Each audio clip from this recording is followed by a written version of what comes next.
General Hospital information. No, sir, I can't ring Mr. Boyd's room. No, they operated on him this morning.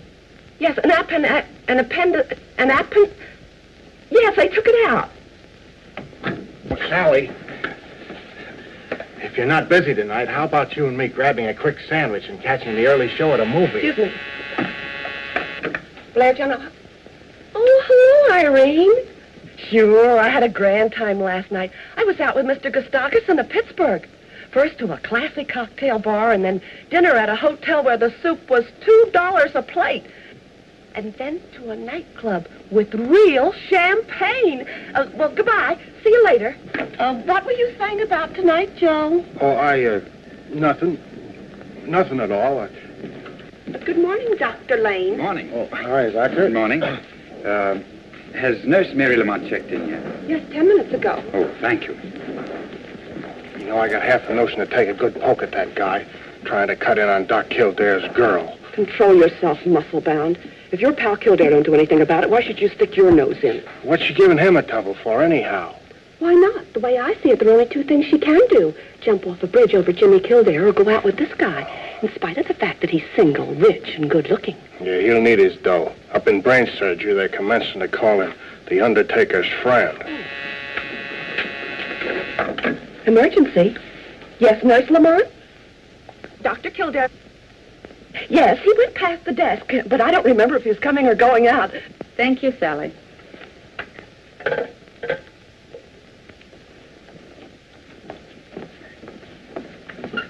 Is Dr. Kildare in? Dr. Kildare is in Dr. Gillespie's office. And everything is okay. Gillespie shut himself up in the other room. Thanks.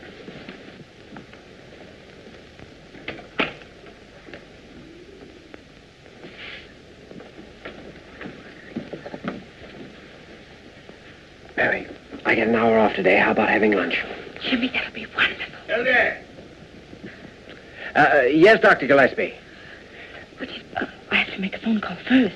Kildare! Jimmy Kildare! Coming, Dr. Gillespie. Mary, you have another date for lunch, haven't you? If you already have a date, then you mustn't break it. Besides, I'm not sure Dr. Gillespie will let me off. But, Jimmy, you know... Dr. Kildare! Can't you hear me? I'll be right there, Dr. Gillespie. No lunch, Mary. Kildare? This is the most ridiculous thing I've ever heard of. Jimmy, you've had a pretty busy morning. Why don't you... What did you want, sir? You were saying something was ridiculous. This report on Rufus Ingersoll. Jimmy, Rufus Ingersoll's been examined by every department in this hand-painted institution. Here are 27 different reports by 27 different doctors without a mistake in one of them. Why, it's impossible. Parker! Parker! Mr. Rufus Ingersoll should be treated with kindness, sweetness, and light. Will you kindly send in Mr. Rufus Ingersoll? Yes, sir. Let me handle this, Jimmy. Good morning, Doctor. Well, Mr. Ingersoll, good morning. And how are you feeling today? Never felt better in my life. Oh, that's fine. That's fine. Because your system's in a state of collapse. Sit down before you fall down. Mr. Ingersoll, you're suffering from a bad case of what we might call the dangerous age. You've been living too young. You've been eating too young. You've been drinking too young. You've been thinking too young. And all because you fancy yourself to be in love with a young girl in her 20s. And what's the result? Your stomach is overworked, your heart is overstrained, and your kidneys look like the Battle of Gettysburg. My age has nothing to do with it. I'm still a young man. You're young enough to make a fool of yourself. Dr. Gillespie, I came here for medical advice. Okay, you take a large dose of common sense. Of course, your personal affairs have got nothing to do with me, but medically speaking, my advice is that you should lead the life of a gentleman of 50, with his wife and children. Otherwise, Mr. Ingersoll, one of these fine days, you're going to drop dead. Good day, Mr. Ingersoll. This way, sir. Next patient! Next patient! Well, how can I examine you with your uniform on? Examine me? I don't understand. Well, I call for the next patient, and you pop in. You must be the next patient. Have you forgotten Mr. Grayson's waiting in the next room? Why in the name of common sense didn't you tell me? Because you told me. Well, Nosy, shake a leg. Yes, Doctor. Oh, wait a minute. Tell Grayson we'll be in right away. Yes, Doctor. Hey, what's your opinion on Grayson? You think he's going blind? Well, case history shows an increasing pressure on the optic nerve. Every indication points to an enlarged pituitary gland. That agrees with my diagnosis. What do you prescribe? An operation. Removal of the tumor. Sooner the better. You positive of that? Yes. Well, it's the only chance he has outside of a miracle. You're absolutely right. But the final decision to operate is up to the surgeon. Well, that's one thing we can do for Grayson. Get him a good man. Means you have an idea. I wouldn't dare suggest it to anyone but you, Dr. Gregory Lane. Gregory Lane? Yes. I know there's been some talk. He's lost several patients in a row. But people don't realize that sometimes patients die because there's no chance of recovery. What are you trying to prove? Well, I'm not trying to prove anything. But I feel positive that Lane's a fine surgeon and that the medical profession needs him. Well, what brought Dr. Gregory Lane to your eagle eye? Well, didn't you once tell me he was the most promising young surgeon ever came to this hospital? Oh, I did say he had a fine pair of hands, but his judgment's worried me lately. Well, there's one sure way to check on his judgment. How? Well, see what he says about Grayson. Aren't you always telling me that anyone who agrees with you is a darn good doctor? You're getting too smart for me. Go on, get in there. Good morning, Mr. Grayson. Well, Mr. Grayson, it's as bad as I thought, isn't it? Mr. Grayson, our advice is an operation. A very delicate operation. I understand. I insist on the operation. You see, I'm not afraid of anything except going blind. We're going to send you to one of our very best brain surgeons. Will you tell Dr. Lane I'll talk to him after he's examined Mr. Grayson? I'm very grateful to you both. Never mind us, Mr. Grayson. We'd be pretty bad doctors if we didn't do everything humanly possible for you. I know that. But we both know that the final power of life and death is still in the hands of the great healer. Yes, Mr. Grayson, that doesn't change. Dr. Caruso on the phone, sir. Thank you. Well, good luck, Mr. Grayson. Thank you, Doctor.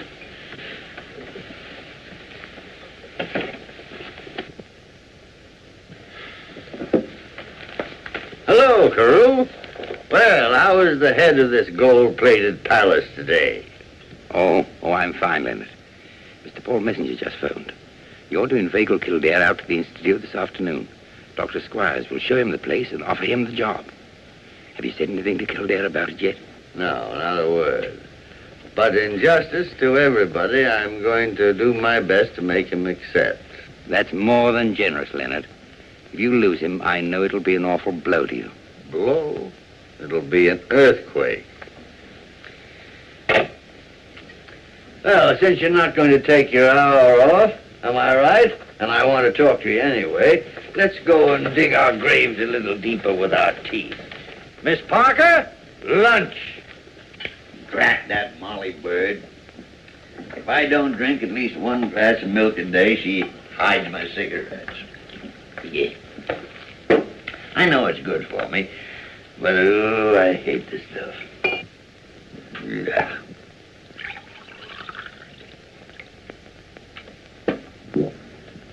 Yes. What made you hesitate about Grayson, Jimmy? For a moment, I wasn't sure. What made you decide? It was my best thought on the subject. That's the one most important thing for a doctor to know. To face situations with nothing to lean on but what he's learned. Yes, even in my short experience, there have been times when my blood ran cold. And yet you had to act like the Almighty, with life in one hand and death in the other. You had to do it, and you did. That's what I call being a born doctor. Couldn't have learned that from you, could I? Mm-hmm. Aren't you going to drink your milk? Oh, sure. But don't try and change the subject on me. Jimmy, you will make mistakes, but let them be your mistakes. Use your eyes, your heart, your brain, your instinct. Make up your mind, and then go ahead. Do you think I'll ever learn half what you know? Yeah, but you'll have to begin where I leave off. And do you think you're being fair to me? To yourself? To the medical profession? Well, what do you mean? You haven't seen Dr. Lockberg in 2 months. Why? Because I'm a good doctor, and I know what's the matter with me. Cancer isn't necessarily hopeless. Well, every time I intend to call Lockberg up, something important turns up. Nothing is that important. Look, if I'm to finish any part of what you've started, you'll have to stay here and teach me as long as you can. All right, Jimmy. I'll call him this afternoon to come over. I already told him to be here at 5 o'clock. Why, you Come on, drink your milk.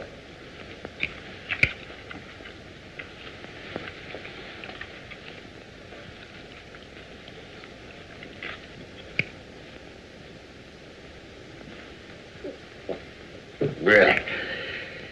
The things people do for the sake of their health. Don't think you can hide from me, Dr. James Kildare. Look here, Molly Bird, this is my bedroom, and even the superintendent of nurses hasn't got any right to come barging in here. Be quiet.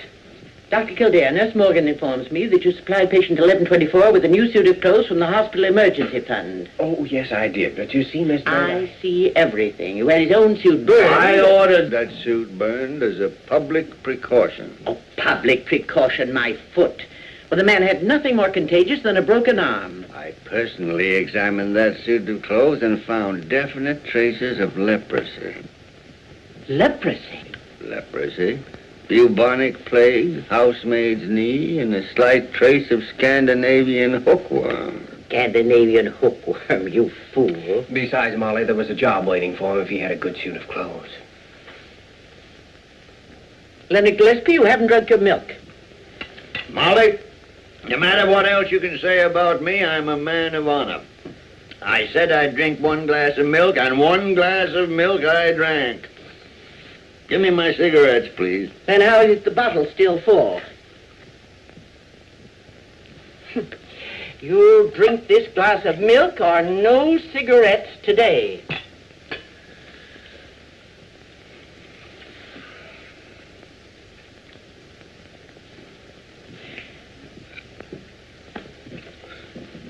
Yeah. Now give me my cigarettes. Well, they're still in your pocket. I forgot to take them out this morning. What friends? Well, you've been trying for 25 years to force somebody to take care of himself. It's a little hard to break the habit. Well, if you can get along without me for a while, supposing I run up and have a talk with Dr. Lane. Yes, Grayson's in pretty bad shape. Let me know when Lane wants to talk to me. That's what I meant to do. And later in the afternoon, we're going for a drive in the country. Well, now you're beginning to act sensibly, sir. It'll do you a world of good. Maybe. I've ordered a nice big car, so the 3 of us will be comfortable. 3 of us? You and me and Nurse Mary Lamont. Yeah, well, why not Mary Lamont?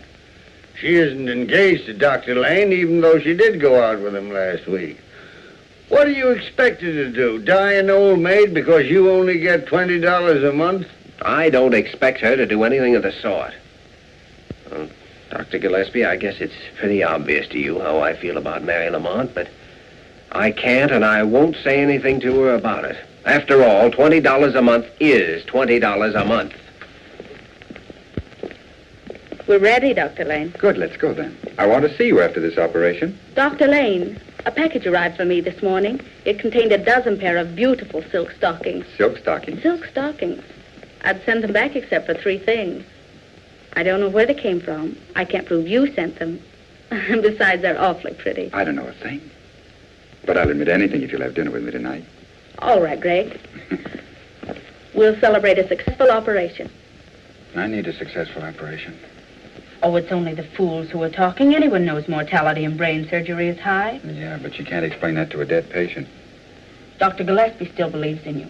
You're operating on his patient, aren't you? I still believe in myself, Mary. But this time I've got to... We've got an operation to do. Come on, Nurse Lamont. How are you feeling, Mr. Grayson? Sleepy. That's from your shot in the arm. I'm going to do my best to fix you up as good as new.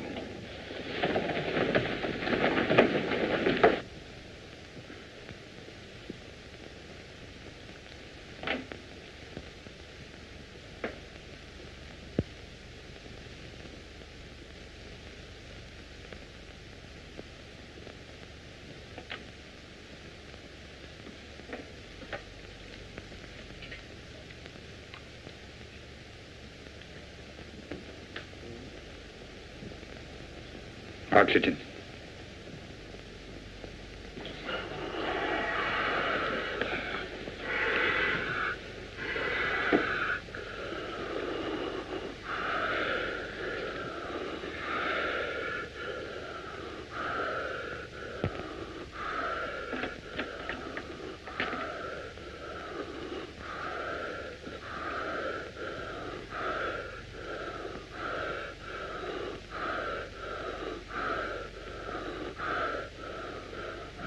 Adrenaline.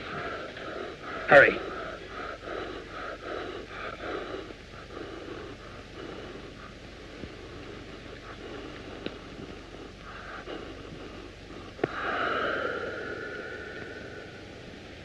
Never mind the adrenaline.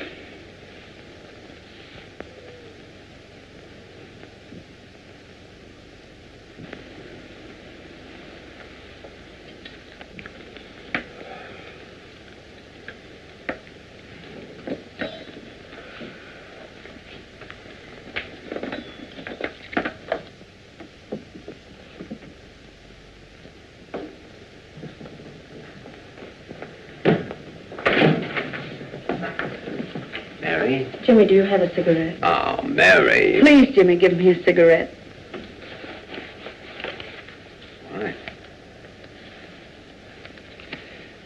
By the way, Dr. Gillespie wants you and me to... Thanks, Mary. Dr. Lane, I was in the gallery and I... The operation was a success, but the patient died.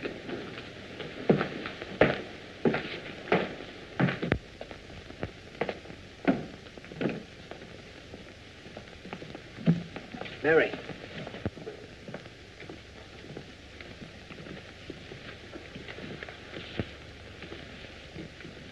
They're so new, aren't they? Just off the assembly line this morning.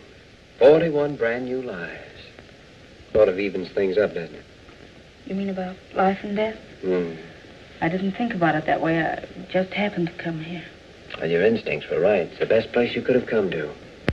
This is what it's really all about. Jimmy, Dr. Lane did everything he could. No one could have done any more, could he? No one. See, Mary, I prescribed an operation. Lane agreed and performed it. We both knew how slim the chances were. That's our job, and it's one of the hardest things we have to learn. I haven't learned it yet. Neither have I. That's what people need. Pure, sweet air to fill your lungs with. And open up your pores to the sunshine. What's the matter with you, Mary? You look as if you hadn't opened a pore for months. I did surgery today under Dr. Lane. Now, Mary, that patient had 1 chance in 100 of living through the operation.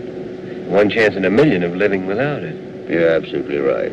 I reported that fact to Carew, too. What did Dr. Carew say? Well, what could he say? Too many people dying. Dr. Gillespie, Greg needs help. Dr. Lane, I mean. You're right, Mary. Something ought to be done about it. Isn't anybody interested in where we're going? We're going to the Messenger Institute at the university. Who told you? It wasn't me, Dr. Gillespie. I suppose you told him why, too. No, sir. I didn't know that. Well, then I'll tell you. We're going to the Messenger Institute for Medical Research because I've got business there. And I'm taking you two along for the ride.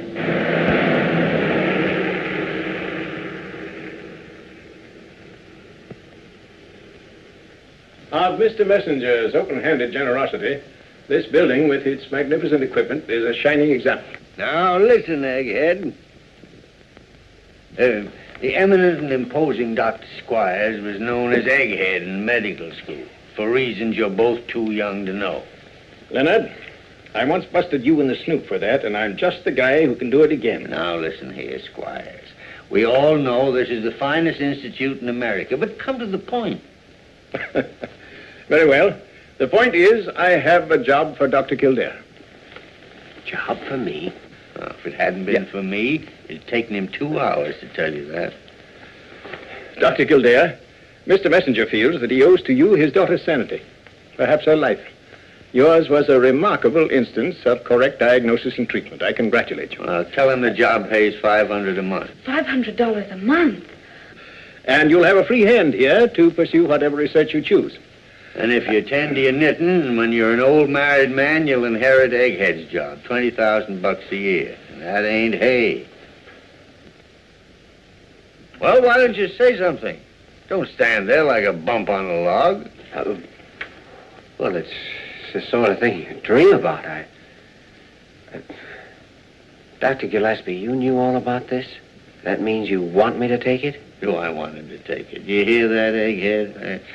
These youngsters are hard to please. You show them the house that goes with the job. House? Oh, yes. Shall we go see it? I've ordered some tea. Tea? When I first knew him, he thought clean shirts were effeminate.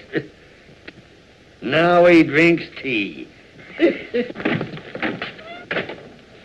It's Mr. Messenger's idea that a man does his best work when his home surroundings are ideal. Thank you, George. You think you could be happy here, Dr. Kildare? Happy? Boy, he'd be crazy if he couldn't. Well, you show around, Jimmy. It's your party, you know. I feel a little tired. I think I'll stay here and have a spot of tea with Dr. Squires. Maybe a crumpet or two. Well, Egghead, how am I doing? If I hadn't known differently, I'd have thought you really wanted him to take the job. This is the greatest opportunity Jimmy will ever have in his life. And if he takes it, all I've planned will come tumbling down around my ears. All jokes aside, Leonard, won't you have a cup of tea? Suppose I get you a glass of milk. Milk? Yeah. I'm so full of milk now, I'd be afraid to meet a calf. Isn't it lovely? This isn't true. This sort of thing doesn't happen. But it is true. You have everything in the world ahead of you. I wonder. Dr. Gillespie wants you to take it, doesn't he? Does he? He even bragged about the salary, you remember that. Oh, right now, I'm not thinking about the money. But you must think about it. It's your future, your whole life. Who was it wanted you to see this house? It was Dr. Gillespie, wasn't it? Yes, Mary. He even talked about the future. That's what he said. I wish I knew what he was thinking. Well, shall we look at the living room? Mary, you have dinner with me tonight? I've got a date. I'll get out of it, Jimmy. Hey, break it up, you two. Dr. Kildare, I think can be ready for you to move in, say, next Monday. You're very kind, Dr. Squires, and Mr. Messenger's generosity is tremendous, but I'm afraid I'll have to think it over and let you know. Of course, Dr. Kildare. Think it over. Will you have a cup of tea? Say, Egghead, I think I'll take that milk now.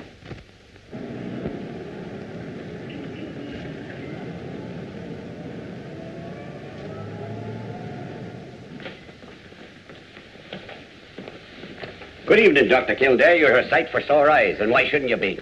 Short beer, Mike. Yes, sirree. Sure, and what more pleasant sight could there be than a fine young son of the old new suit and his own teeth stepping up to buy himself a good drink? How are you, Joe? Good evening, Doc. It'll be $30 any way you figure it. A joint that gets $2 for soup has got to get more than a nickel for a cup of coffee. Say, I got it. When we get to the Golden Slipper, I just won't eat anything. That'll give me $1.60 margin. Golden Slipper? Well, even if you don't eat, the cover charge there is $5 a head. Huh? $5 a head, even for not eating? Oh, boys, there must be some way out of this. Joe, my boy, maybe I can help you. There's a drink I can mix that'll solve all your troubles. If you can only coax the lady in to sample it. Wait a minute, Mike. Now, Dr. Kildare, I'm referring to a humble little concoction known as the Kiss of Kilkenny. It don't make you drunk, and it don't make you dizzy. It leaves you with one consuming thought in your mind, to sit quiet in your chair and listen to the angels sing. Will it keep a lady sitting here all evening? My friend back in County Donegal, I personally concocted one for a giddy young thing who wanted to be took to a dance. How long did it keep her quiet, Mike? Well, sir, that was 13 years ago come Shrove Tuesday. And according to a letter I received last week, she's still sitting there. Say, I know this gal of mine. You fix up 2 drinks for her, and I'll be back here in a jiffy with her. What do you advise for dinner, Mike? Well, I can fix you a steak as fresh as a new policeman. 2 steaks medium rare. Coming up. 2 steaks medium rare for Dr. Kildare. Give him the 2 we're saving for the boss. Hello, Mary. Am I late, Jimmy? No, sit down. I've already ordered the steaks. Are you hungry? Doggone. Mary, did I ever tell you what my mother said to me when I left for New York? Several things. Which one? Well, she said you'll never get anywhere trying to be anybody but Jimmy Kildare. Jimmy Kildare's all right with me. Over the past hour, I've been trying to be someone else. Why, Jimmy? Because if I were someone else, maybe I'd have brains enough to say this in a different way. Say it your own way. I'm not going to take the job at the Messenger Institute.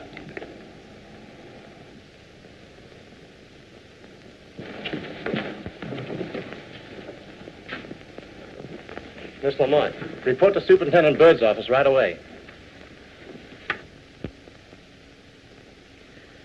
Tony, if we had a patient in this hospital as weak as your copy, we'd give him a blood transfusion and send for his relatives. I don't blame the nurses for squawking. Nurses are just like husbands. You can abuse them, insult them, work them to death, jump all over them, they'll take it. But give them a bad cup of coffee and you got a revolution on your hands. Oh, come in, Mary. I'll be down at the kitchen in 10 minutes and show you how to make coffee. You sent for me, Miss Bird? Lamont, I'm promoting you to staff surgical nurse permanently. Wait a minute, it's not that big an honor. I'm sorry, Miss Bird. Of course, you'll have to be more careful about our rules. For instance, I know that you accepted some silk stockings for a member of our staff. I'm sorry. I'll send them back. Before okaying this promotion, I must know that you plan on staying with this institution. I guess I'll be here forever. Because I certainly would not give this chance to a girl who's liable to quit her job to get married or something. I'm not figuring on getting married. No, child. I don't know why I'm so silly. Well, I know. I wormed it out of Dr. Gillespie about Jimmy Kildare and the Messenger Institute, and this can only mean that he didn't decide the way you wanted him to. I kept hoping against hope. The only man in the world? It's not true, Mary. It's never true. If it were, 9 out of 10 women in this world would never get married. And we women can be thankful that fate fixed it that way. Because so many times, so pitifully many times, Cinderella can't have her prince. And if there were no other man in the world for her, how would the Cinderellas end up? Like me, Mary.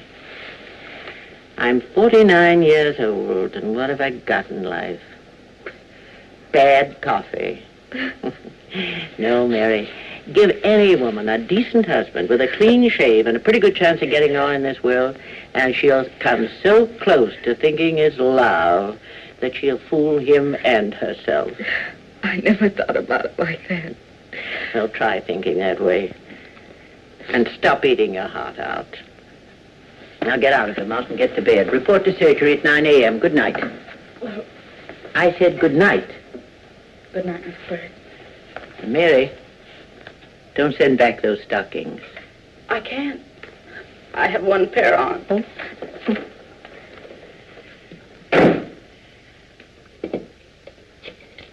Hello. Superintendent Bird speaking. Beginning tomorrow morning, Nurse Mary Lamont starts as staff surgical nurse. Salary increase accordingly. She's to be assigned to Dr. Gregory Lane.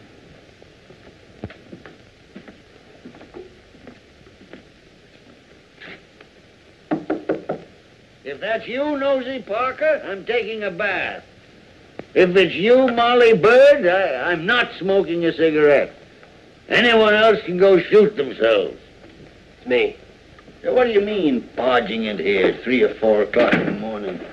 What do you think this is, a 6-day bicycle race? Well, it's only 10:15. What do you want in the middle of the night? I'm not going to take the messenger job. Why, you unmitigated young upstart. Do you realize, Jimmy, you'll never have another opportunity like that as long as you live? I'm staying here because I'm selfish. Ever since I was a kid, I've known I wanted to be some kind of a doctor, but I didn't know what or where. Now I do know. I want to be a diagnostician, and you're the only one that can teach me. Jimmy, I'm the happiest guy in the city. As a matter of fact, I've been sitting right here since 6 o'clock, waiting for you to come in to tell me your decision. I'm sorry, I've been a little busy. None too pleasantly, maybe, you know. Well, you know. Oh, got a note from Carew's office. Seems I'm behind in my surgery, and they want me to catch up right away. Do you mind if I borrow the... No, don't take anything you want, Jimmy.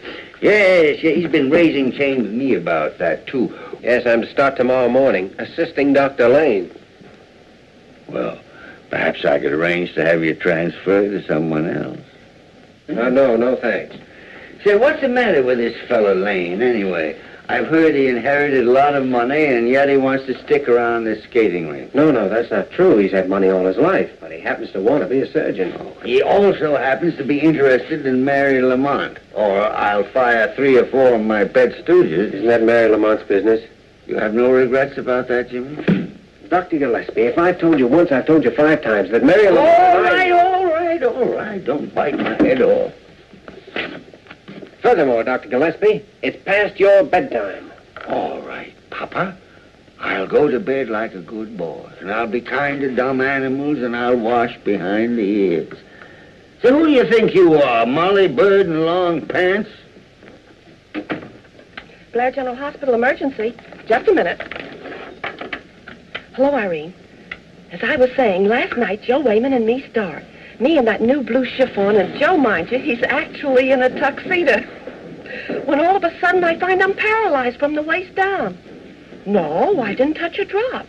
Just one little glass of Irish lemonade in Mike Ryan's place. But was Joe Wayman nice? He never said one word about me spoiling his evening. Traffic accident, emergency. Emergency, one coming up. Funny thing, no identification. Nothing but a key and a $5 bill. Did you go through all his pockets? What pockets? All he had on was an overcoat over some pajamas and a pair of pants. You know, Sally, I got it all figured out what was the matter with you last night. It was something you drank the night before with that guy from Pittsburgh. I'll bet it was. But, gee, Joe, you were so sweet. Carrying me home and singing like an angel all the way.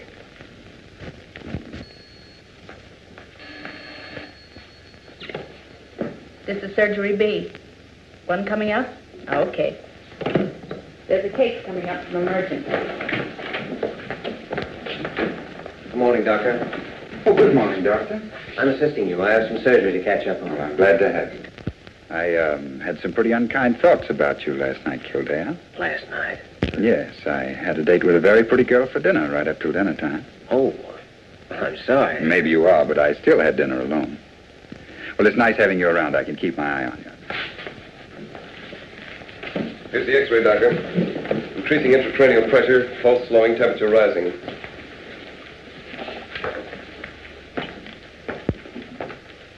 We'll have to operate to save his life. I'll get him set. What day is this? Wednesday. Wednesday? Good. I thought for a moment I'd missed it. Missed what? Friday noon. I've got to... Now, look, you have a head injury. A skull fracture, and I'm afraid we'll have to operate. Operate? What's this for? It's to help you rest, to quiet your nerves. How bad is my head? Why don't you just put yourself in our hands? We'll do everything that possibly can be done. You mean I might die?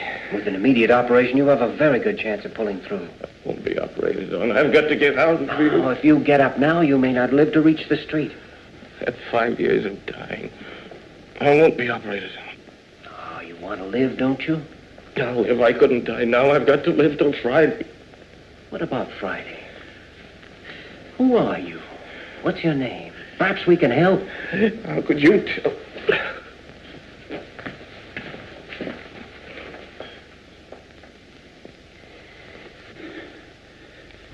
Well, his heart's strong anyway. I'll tell him to get ready. Wait a minute.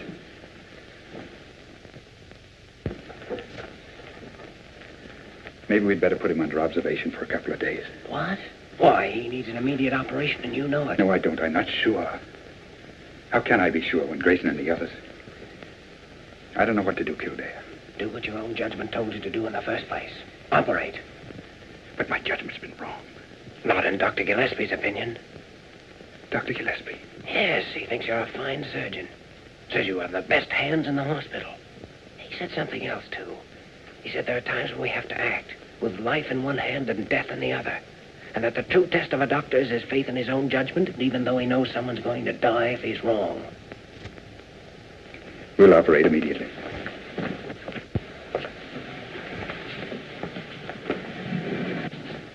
This patient has refused the operation, but I take full responsibility.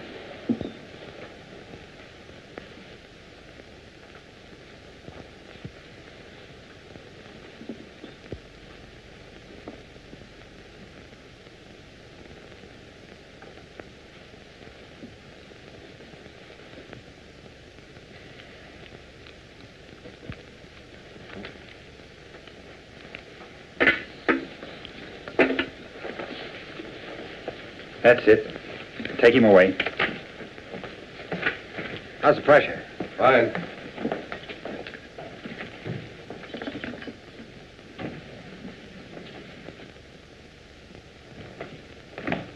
I don't think I could have done that without those words you said. Oh, you did a fine job, Doctor. Thanks. As far as I'm concerned, everything's going to be all right, I think, from now on. Oh, I'm sure it is. It was a long session. Well, it's time for lunch. I'm on office call this afternoon. 9 o'clock tomorrow morning, please, Doctor. Yes, Doctor. It was a beautiful operation, Doctor. Maybe now we'll have something to celebrate. Let's. Tonight? All right. Swell.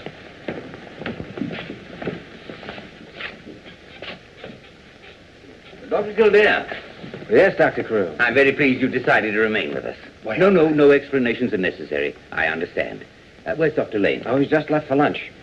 Wish you'd been there. You'd have seen the kind of brain surgery you read about. Is that so? Well, I trust you're right. Doctor, because of the somewhat unusual circumstances, I'd like to have your personal report on this case. Well, Dr. Lane has office duty, so naturally I'll be watching it. Very good. He's coming out of it now. Breathing easily and naturally. Mm-hmm.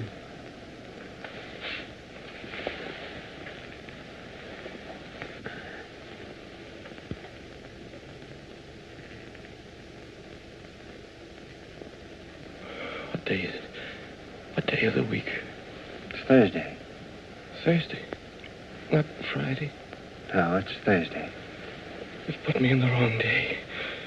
The wrong day of the week. Easy there. It's the wrong day. Friday's the day I want. Oh, tomorrow will be Friday. You can't trick me. It'll always be Thursday. You've locked me up in the wrong day of the week. Careful now. Got to break through. Got to break through to Friday. Get me a hypo of morphine and a restraining sheet quickly. Isn't the time to break through yet. I'll tell you when the right time comes. You'll tell me? Yes, I promise. We'll start planning right now. If you lie still and help save your strength. Who are they? Oh, they're going to help us plan. And I'd better give you this. You'll need all the strength you can get. Close your eyes. That's it. Get that restraining sheet on him quickly. Doctor? What's wrong? There's some mental disturbance. I had to give him a hypo. Couldn't it be the effect of the anesthetic? I'm afraid there's no doubt. His mind's gone. But if you hadn't operated, he'd be dead now. His brain's dead. What good if the rest of him's alive? You were there, Kildare. You saw everything. I didn't make a single mistake, did I? Not one. Well, and how's the patient? Why, that's a restraining sheet. Yes, I thought it was wise. The patient showed signs of becoming violent. Violent? Dr. Lane, what is this? Do you mean to say that your patient has lost his mind? Apparently. Apparently. Dr. Lane wasn't here when the patient recovered consciousness. But you had the patient restrained because, in your opinion, he's now deranged. Yes. I see. Dr. Lane, remove your patient to a private room. It's the least we can do. Then I'll see you in my office. Dr. Carew, you'll want me there, too, won't you? No, this is Dr. Lane's responsibility only. Oh, nevertheless, I'd like to be there. Don't stick your neck out, Kildare. It's my neck.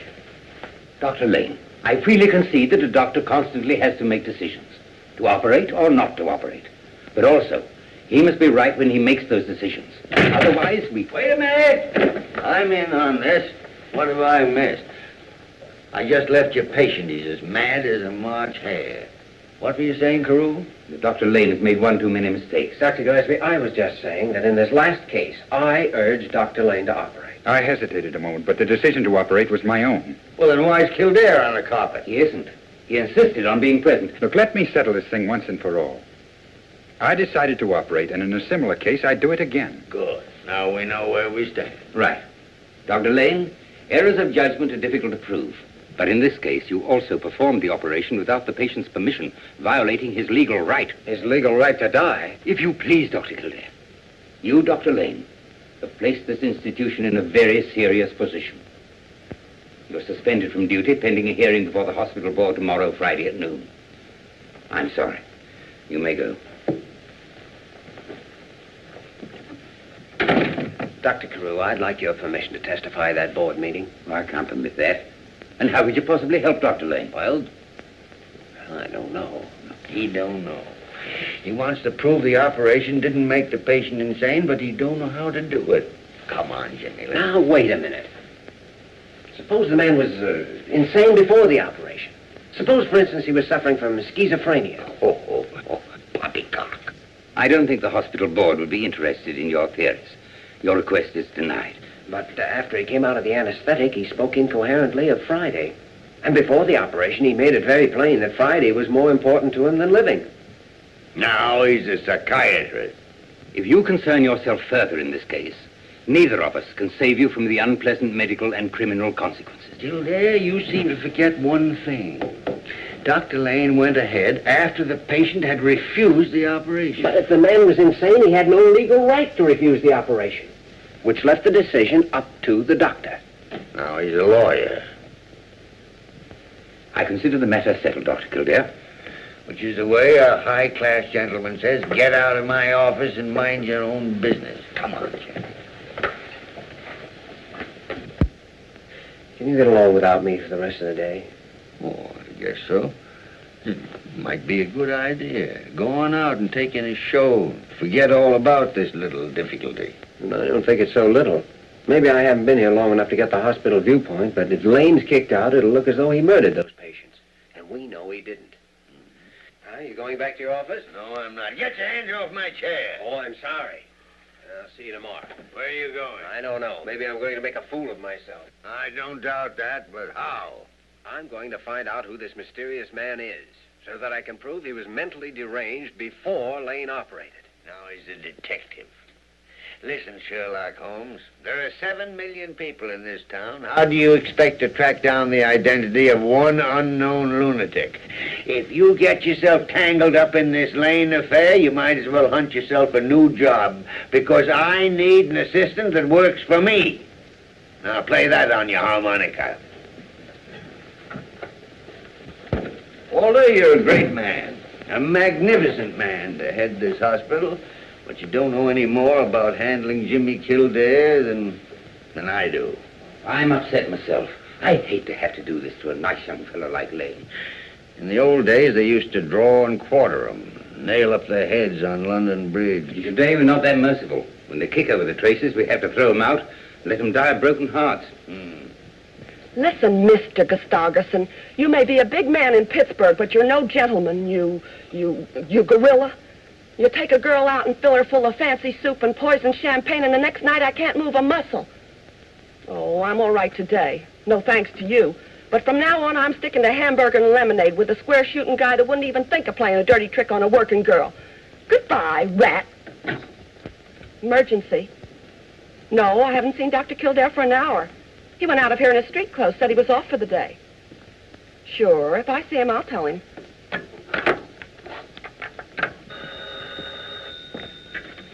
Sullivan's Cafe. No, Sally, Dr. Kildare is not here, but we're expecting him immediately. Sure, I'll give him your message. Hello. Sally, here's the doc now. Here's the doc. Mike, Joe Wayman or Foghorn come back yet? No, my friend. It was no easy task you gave them.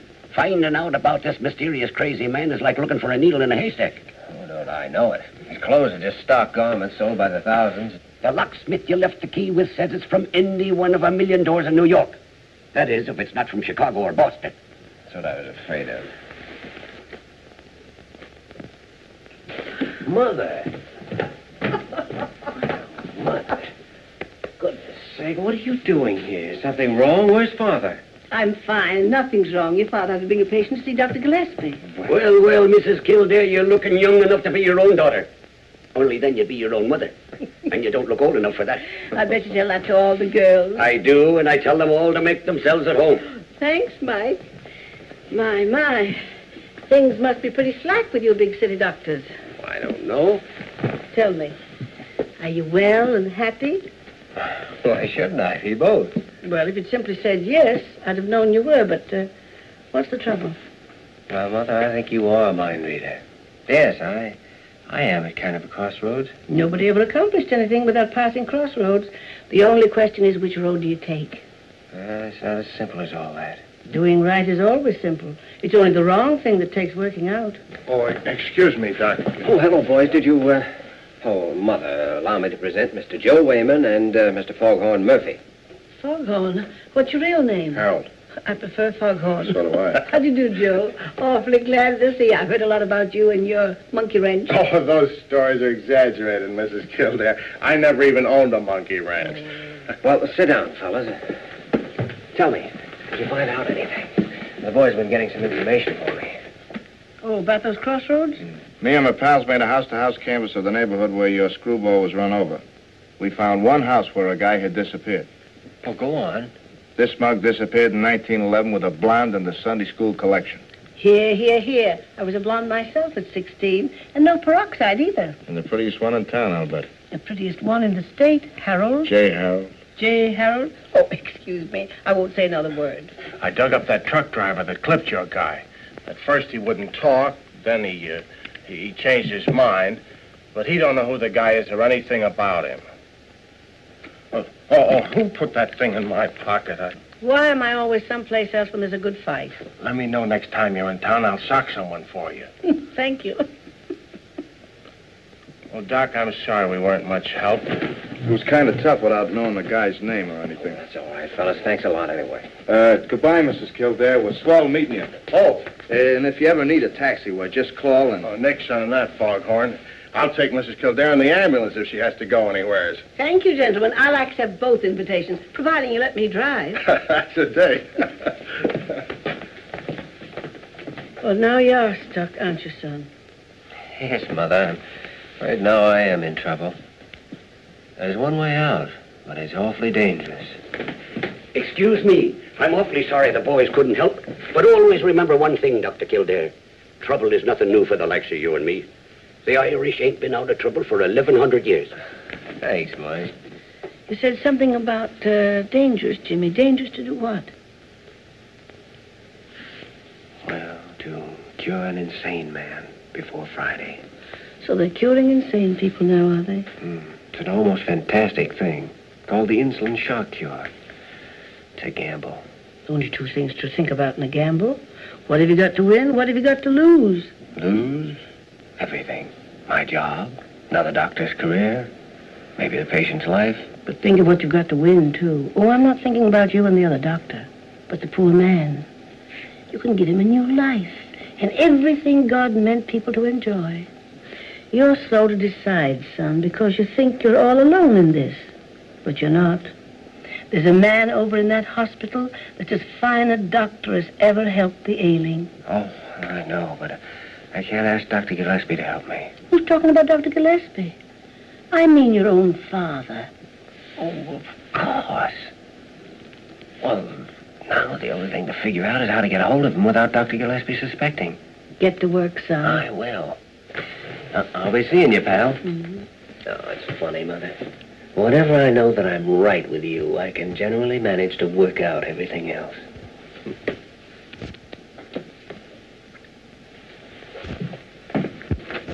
Joyner? Joyner? Oh, I wonder if you'd do a favor for me. It's awfully important. Precisely 6:30, I'm leaving here to meet a young female person whose boyfriend is confined to room 714 with a broken leg. Until then, I'm going to lie quietly and conserve my manly figure. Oh, you're going to make a phone call for me, and then you're going to take a walk for about half an hour. And furthermore, the young female person has bright yellow hair and practically no brains. Dr. Joyner, if the young lady is free for the evening because her boyfriend has been forbidden visitors, by your orders, of course, I could easily report that out. Oh, no, don't shoot. Who do you want me to phone? Gillespie's waiting room. Oh, Dr. Stephen Kildare. Just a minute, please. Hello. Yes? Yes, I understand. Well, just as soon as I finish here. Pardon me, that is my wife. Oh? You see, the rash hangs on in spite of everything that I've done, although it's confined to our hands. Well, it's obviously a skin allergy. Allergy? Yeah. Why, that might take months to identify. Tell me, Mrs. Gray, what do you do with yourself? How do you spend your time? I don't do anything, as long as I get my check from my son, keep the frost off my petunias, and play a little mahjong in the evening. Mahjong? Mahjong? I've heard of trouble with mahjong sets. The lacquer contains sap from a Japanese tree of the Shumac family. That could account for the skin disease.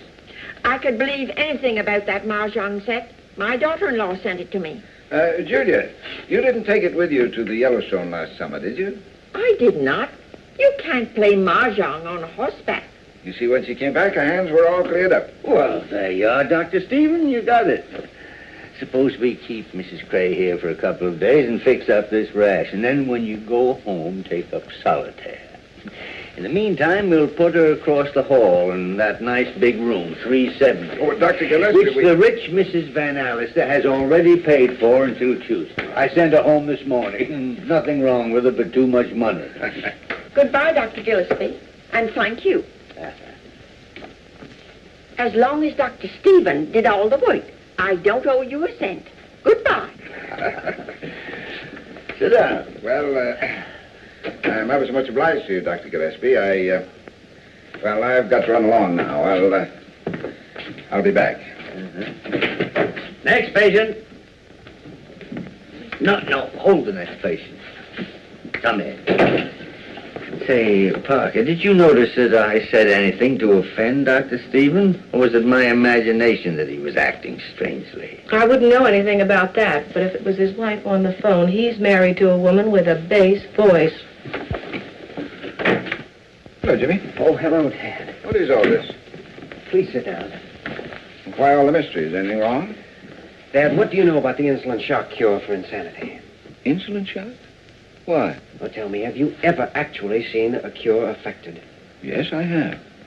And it was one of the most terrifying things I've ever seen in all my life. Ah, but it worked, didn't it? Yes. Yes, it worked because it was performed under the most ideal circumstances, with cases that had every chance of surviving.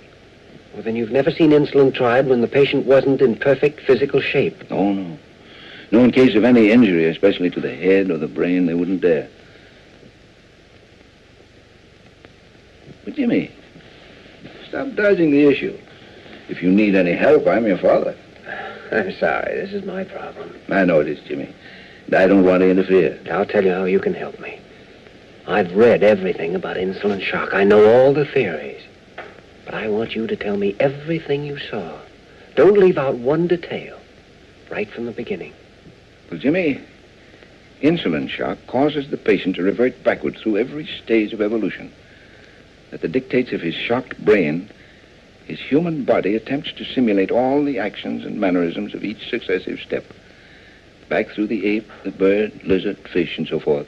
This abnormal effort involves the most horrible convulsions.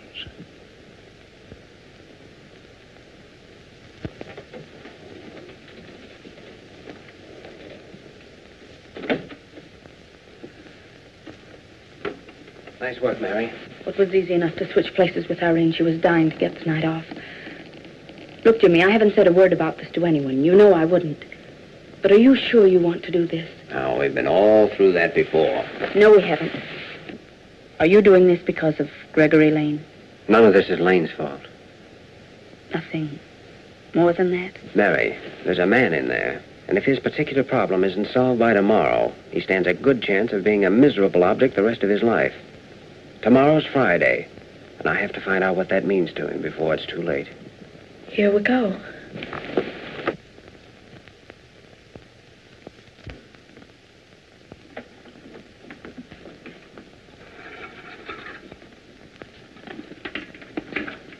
I don't know a thing about this insulin business.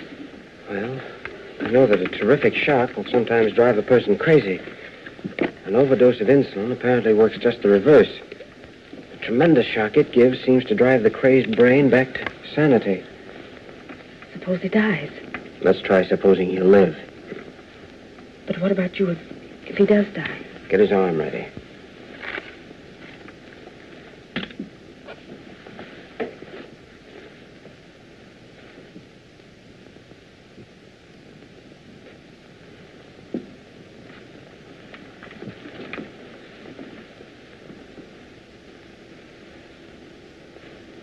How long does it take? 5 hours. 5 hours?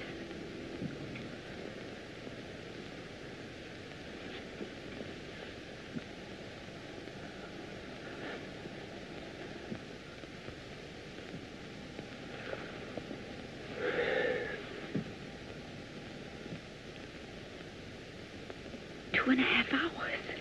Ought to be at least 2 hours more before the effects have penetrated into the deepest part of the brain. How will we be able to tell? If I'm right, his actions ought to tell us.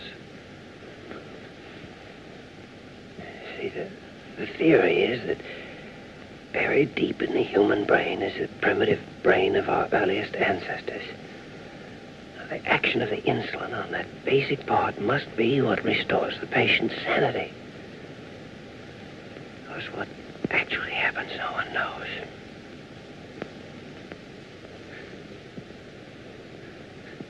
Here it comes, Mary.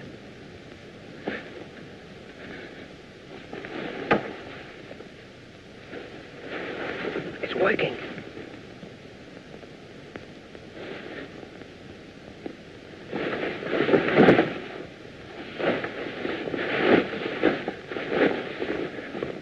You see, the brain is starting to travel backwards. The body is compelled to follow.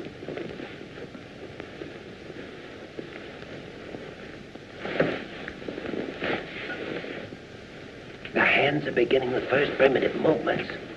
It's as an ape might cling to a tree.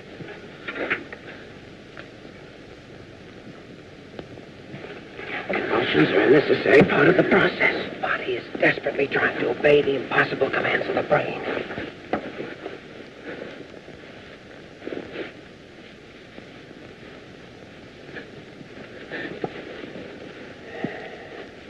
You see? All the thousands of years of human evolution, progress of frantically fighting, the muscles must obey.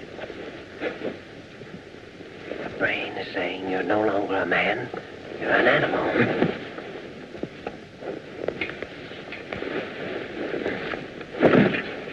Pupils are dilated, pulse is increasing.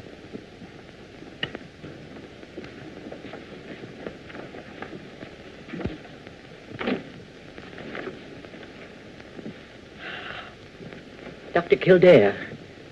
What do you want? There's been a change of nurses in this case without my knowledge or permission. I did that. Dr. Kildare, what you're doing with this patient is between you and your conscience. Or between you and Dr. Carew, which might be worse. Molly, please. Personally, I think you were born to be hanged. Do you think she'll tell anybody? On the pillow. Watch his head. Jimmy, how long do these convulsions keep up? May get less. May grow worse. We won't know until the 4th hour.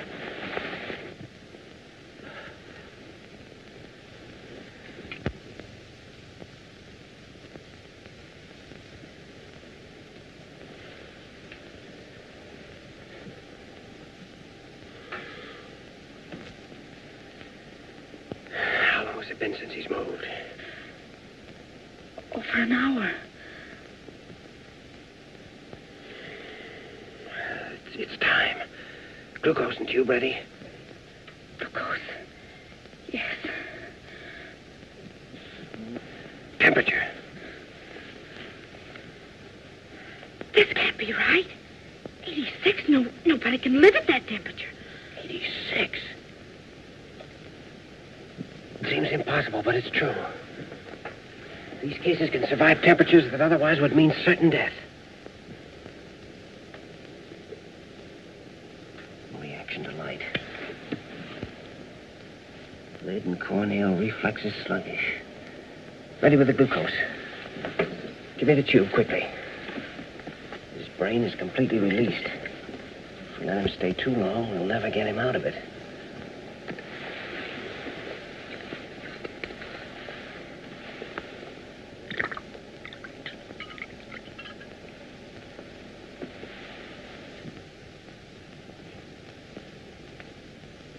Why doesn't he move? It'll take a little while for him to absorb the glucose. The insulin's burned out every bit of sugar in his body. The glucose will restore it. Well, the miracle of insulin shock is that one minute you have this, and the next minute, if you're lucky, you have a sane and normal person. But if he doesn't come out of it, then we'll have killed him. Can you hear me? How are you? How do you feel? Oh, if I only knew his name. Listen, it's Friday. Jimmy, he's dead. Quiet. Can you hear me? How are you? Can you hear me? How are you? Can you hear me? How are you? Can you hear me? How are you? Can you hear me? How are you? All right, I guess.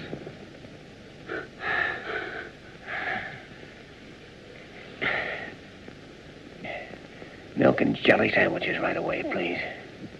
Jelly sandwiches? Jelly sandwiches and milk, nothing else, right away. Yes, Doctor. Yes, Doctor.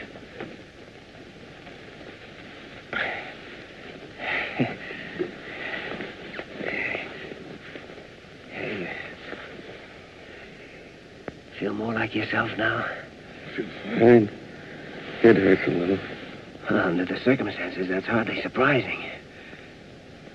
You remember me, don't you? Yes, you're the doctor that wanted to operate on me after I was hurt. That's right.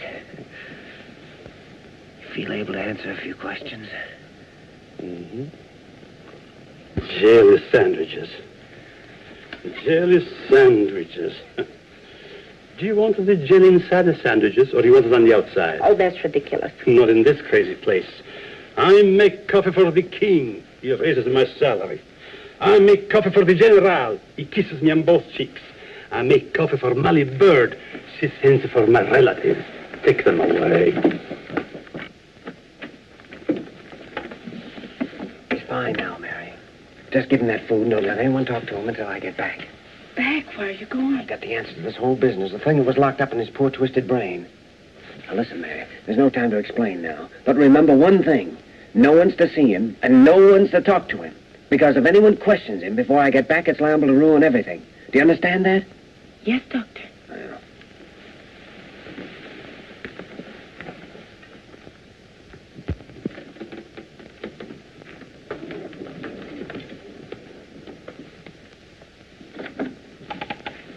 Good evening, Alice. Miss Lamont, isn't it? I want want to examine your patient. Well, Oh, the hour may be a bit unusual, but this is a very unusual case.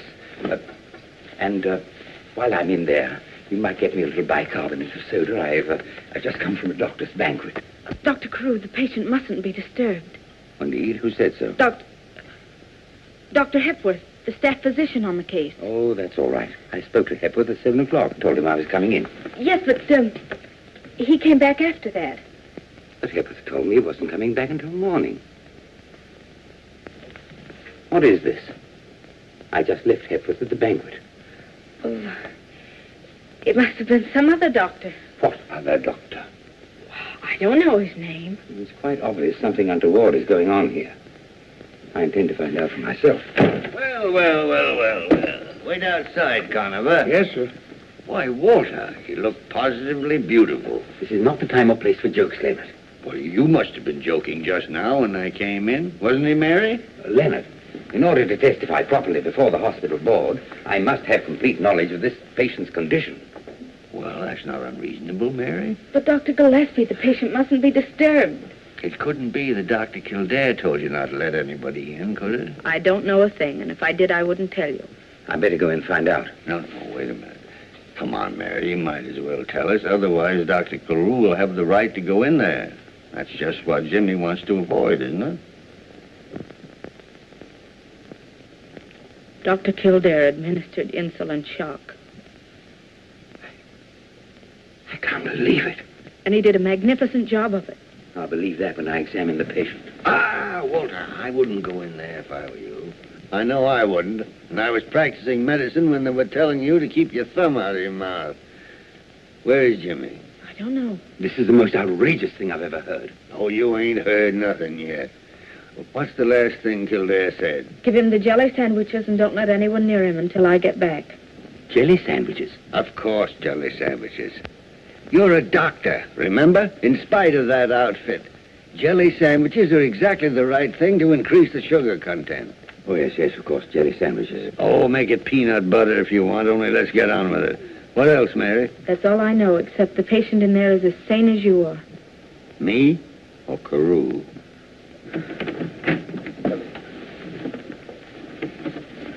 Dr. Kildare. Dr. Kildare, you're suspended from further duty until... Just one moment. Nurse, has anyone been in that room? Not a living soul, Doctor. And you're not going in till I know all about this? No, I know, but Mrs. Adams is. She has a legal right to see her husband. Will you come in now, please? Everything's going to be all right, if you'll just remember.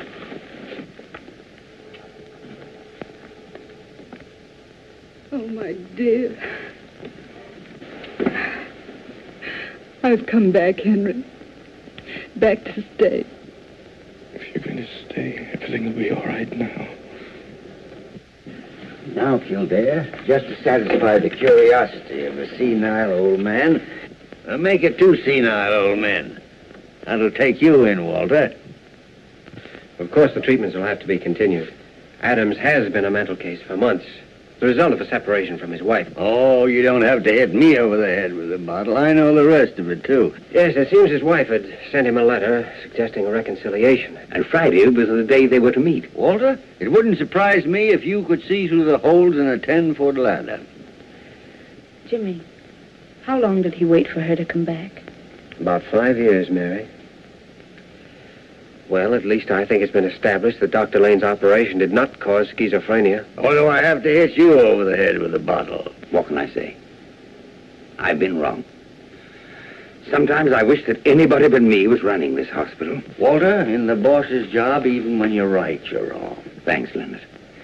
Regardless of the hour, I shall go immediately to Dr. Lane and offer him my personal and professional apologies, which will make me very happy. Well, that's fine, because Dr. Kildare's working for you, beginning tomorrow morning. Working for me? Yes, Kildare, I warned you. You're no longer my assistant. You're fired. Oh, come on, Walter. This has been a nice little case. But there are 1 million people in New York that need doctors. Perhaps if we get a little sleep, we can help them. Yes, but, Leonard, half the time I don't know whose side you're on. Well, 3/4 of the time I don't know myself. Jimmy, did you hear what he said? It just doesn't make sense. Let's not talk about it now. But all your plans, all you'd hoped to do. Say, I have half a notion to go up and give that rambunctious old fossil a piece of my mind. Keep your shirt on, Mary. Oh, you men make me tired. What is it, Jimmy? You asked me how long he waited for her? 5 years. Well, Mary, the reason I've never said anything to you about anything is because I didn't think it fair to even ask you if you'd be willing to wait as long as we'd have to wait. Perhaps I'm going too fast. There's a good-looking guy in this hospital named Gregory Lane who's in fine favor with the powers that be and has a lot of money. Well, maybe we can find a nice girl to introduce him to. Oh, and I presume we're engaged to be married. Jimmy, I saw the look on Mrs. Adams' face, and 5 years are going to be just nothing. Well, then will you wait just 5 minutes? I'll be right back. Well, now where are you going? I'm going to give that rambunctious old fossil a piece of my mind. Hold everything.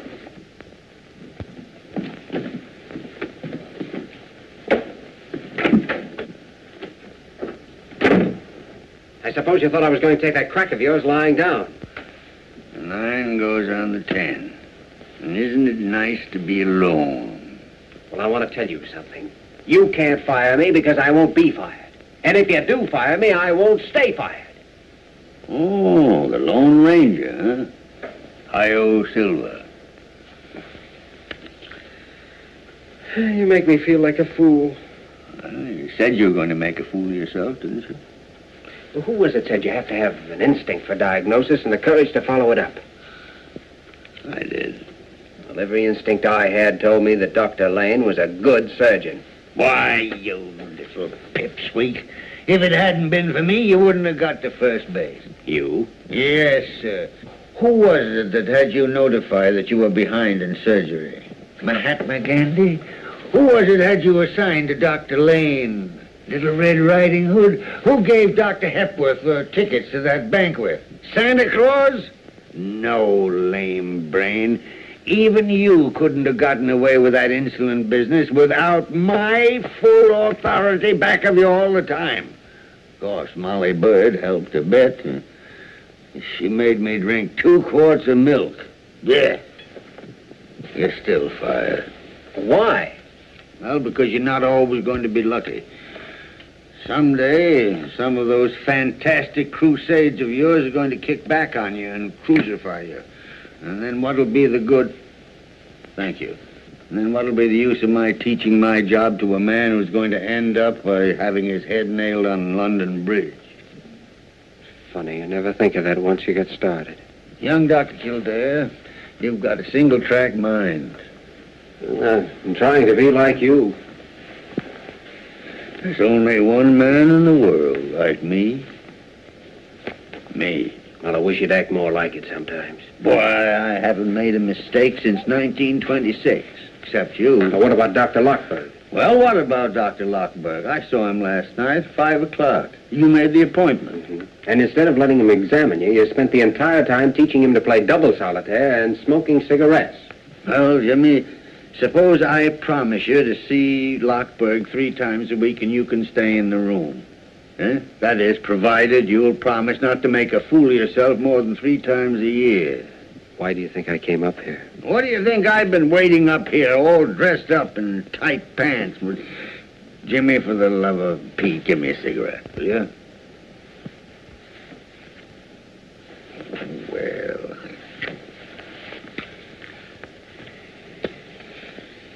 Guess there's only one thing left to do now, and that's tell Dr. Lane about Adams. I'll go do that now. Oh, no. That'll keep until tomorrow. Oh, no, it won't either. Lane's waiting in his room. I telephoned him when I left for Mrs. Adams. Well, I'll go along with you. Well, I think you better not. Oh, yes. Conover? Where is that sleepy rascal? Well, I'll give you a hand. Unless you'd rather not. No. Go ahead, Jimmy. You push. As long as I know you're back there, I know you're not in any mischief.